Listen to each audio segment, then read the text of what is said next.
Hello students, I'm Ajay Pal sir from Vivekanand Senior Secondary School, Bani. Now we start the next concept of class +1 physics. Okay, that is the coefficient of friction. Okay, तो आज हम discussion करेंगे coefficient of friction के बारे में. Okay, तो क्या होता है कोफिशिएंट ऑफ फ्रिक्शन? वैसे कोफिशिएंट एक तरह का कांस्टेंट होता है. Okay, constant. तो चलो हम स्टार्ट करते हैं. क्या करना है, हमने कल क्या किया था, लिमिटिंग फ्रिक्शन के लॉ डिस्कस किए थे. Okay, according to the laws of limiting friction. Okay, limiting friction के हमने लॉ डिस्कशन किए थे. उस लॉ के अंदर एक लॉ था हमारा, force is directly proportional to the normal reaction. Okay, जो फ्रिक्शन की फोर्स है, लिमिटेड फ्रिक्शन की फोर्स है, वो डायरेक्टली प्रोपोर्शनल होती है लिमिटेड. ओके, लिमिटेड फ्रिक्शन की डायरेक्टली प्रोपोर्शनल होती है नॉर्मल की. नॉर्मल जो फोर्स हम लगा रहे हैं. ओके, तो इस साइन को जब हम हटाओगे तो यहाँ पे एक म्यू आएगा, that is the coefficient of friction. Okay, इसको कांस्टेंट ऑफ प्रोपोर्शनैलिटी या कोफिशिएंट ऑफ फ्रिक्शन कहेंगे दो सरफेस के बीच का. तो यहाँ से म्यू आ जाएगा एफ बाय में R. Okay, here mu is constant of proportionality और coefficient limiting friction. Coefficient of limiting friction, limiting friction का ये कोफिशिएंट. ओके, जो हमारा म्यू. चलो अब इसकी डेफिनेशन हम यहाँ से बनाना चाहिए, इस फार्मूले से डेफिनेशन बनाना चाहिए. तो कोई भी बना सकता है, कोई भी बच्चा. तो चलो हम बनाते हैं. ये देखो, ये रेशियो है ऑफ और आर के बीच में. ओके, चलो डेफिनेशन बन गई. Coefficient of limiting friction is defined as, okay, coefficient of limiting friction दो सरफेस के बीच में होगा, between two any surface in contact. क्योंकि जो आपकी फ्रिक्शन की फोर्स है ना, वो कॉन्टैक्ट फोर्स है, नॉन कॉन्टैक्ट फोर्स नहीं है. is defined as the ratio of the force of friction,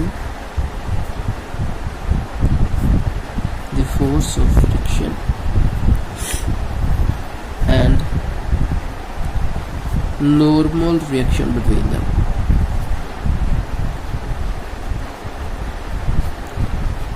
okay, तो ये आपको पता है, ये सारी डेफिनेशन इस एक अकेले फार्मूले से डिफाइन होती है. ओके, चलो अब जो म्यू की वैल्यू वो किन किन चीज़ों पे डिपेंड करती है. Factors on which mu depend. Factors, next topic हमारा factor on which mu depend, जिनके ऊपर ये कोफिशिएंट ऑफ फ्रिक्शन डिपेंड करता है. किन पे डिपेंड करता है वो हम देखते हैं. सबसे पहले वो डिपेंड करता है नेचर ऑफ द मटेरियल के ऊपर. Okay, first is nature of the surface in contact, कि जो सरफेस कॉन्टैक्ट के अंदर है, सरफेस इन कॉन्टैक्ट, उनका नेचर कैसा है. ओके, नेचर के अंदर क्या क्या आएगा. ओके, नेचर के अंदर आएगा वो ड्राई है या वेट है या रफ है या स्मूथ है, पॉलिश है या अनपॉलिश्ड है. ये सारा कुछ आ जाएगा, पॉलिश्ड या अनपॉलिश्ड. तो ये बातें आ जाएंगी उनके बीच. ये फर्स्ट हो गया जिनके ऊपर म्यू डिपेंड करता है. सेकंड वो किन पे डिपेंड करता है वो देखते हैं. Second, mu is depend upon the material of the surface in contact. Okay, जो मटेरियल है सरफेस का जो कॉन्टैक्ट के अंदर है, वो किस किस चीज़ से बने हुए हैं उन पे डिपेंड करता है. थर्ड, वो किस पे डिपेंड करेगा, टेम्परेचर पे. Temperature of the surface in contact, कि टेम्परेचर कितना. इन तीन बातों पे आपका जो म्यू की वैल्यू है वो डिपेंड करेगी. ओके, तो हम कोई एग्जांपल लेते हैं. जब मान लो आपके दो मेटल के कोई सरफेस है वो पॉलिश्ड है, ओके, तब उनके जो म्यू की वैल्यू होगी वो कितनी होगी?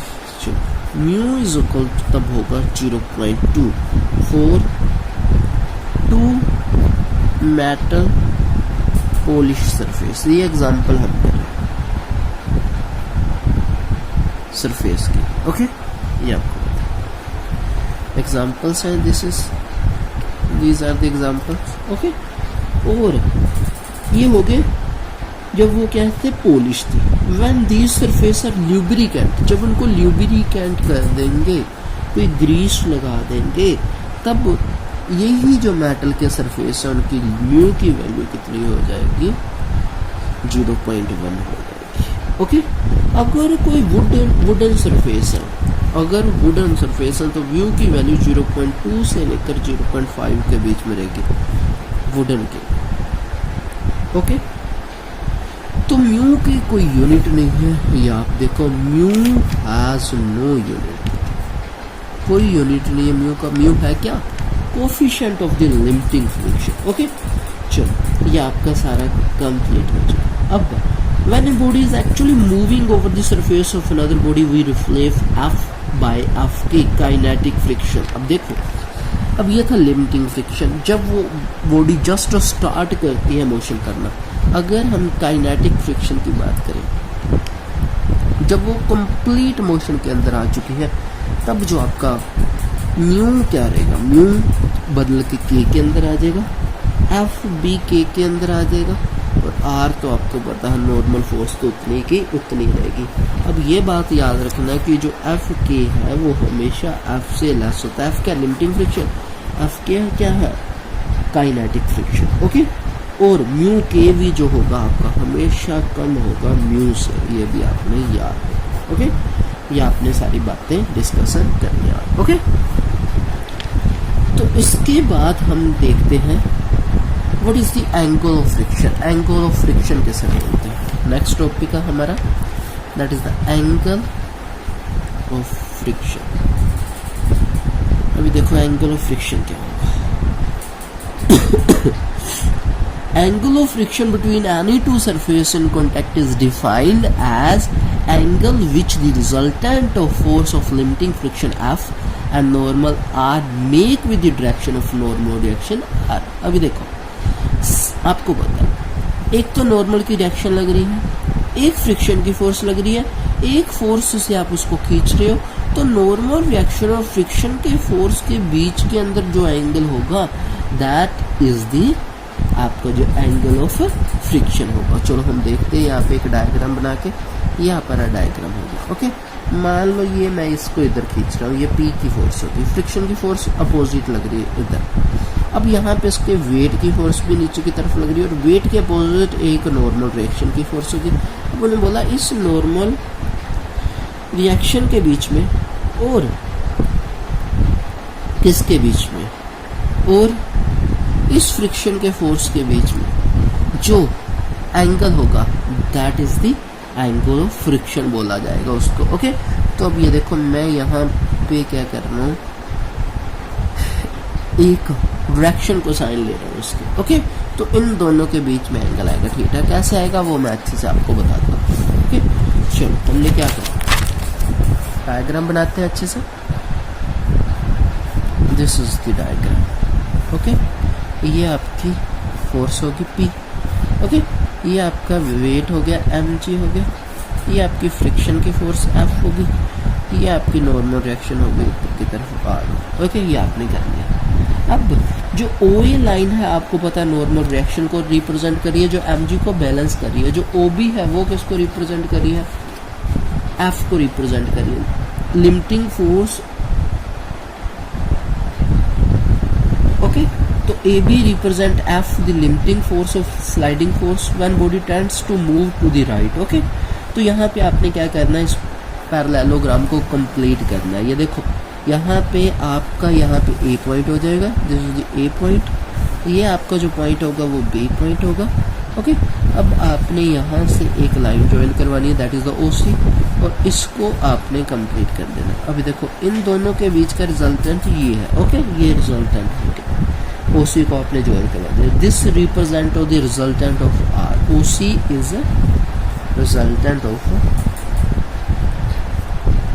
F and R, okay.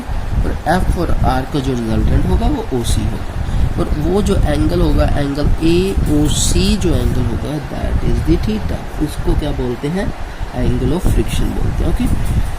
तो ये आपको समझा गया, ओके। अब आपने क्या करना है? रिलेशन निकालना है किस किस के बीच में? म्यू एंड थीटा के बीच में। तो आपको पता है इन ट्रायंगल AOC ट्रायंगल के अंदर AOC कौन सी है? ये वाली आपकी ट्रायंगल होगी, ओके। तो ये आपका थीटा आ चुका था। इस ट्रायंगल के अंदर टेंजेंट थीटा किसके बराबर होगा? आपको पता परपेंडिकुलर बाय बेस, परपेंडिकुलर आपको पता है AC है, बेस आपको पता है AO है, ओके। इसको आप AC को OB भी लिख सकते हो, और OA आ जाएगा। OB आपको पता है F है, और ये आपको पता है R, और F और R आपको पता है क्या होते हैं? म्यू के इक्वल होते हैं, that is the mu is equal to the tangent theta. ये आपको समझ आया, ओके। तो ये आपका आज का कॉन्सेप्ट था, ये आपको आई थिंक समझ आ गया होगा जितना हमने डिस्कशन किया है। तो आपने अगर समझ नहीं आया तो एक बार दोबारा वीडियो को देखो, आपको समझ आ जाएगा, ओके। तो I hope you will understand this concept. Take care, stay home, stay safe, bye.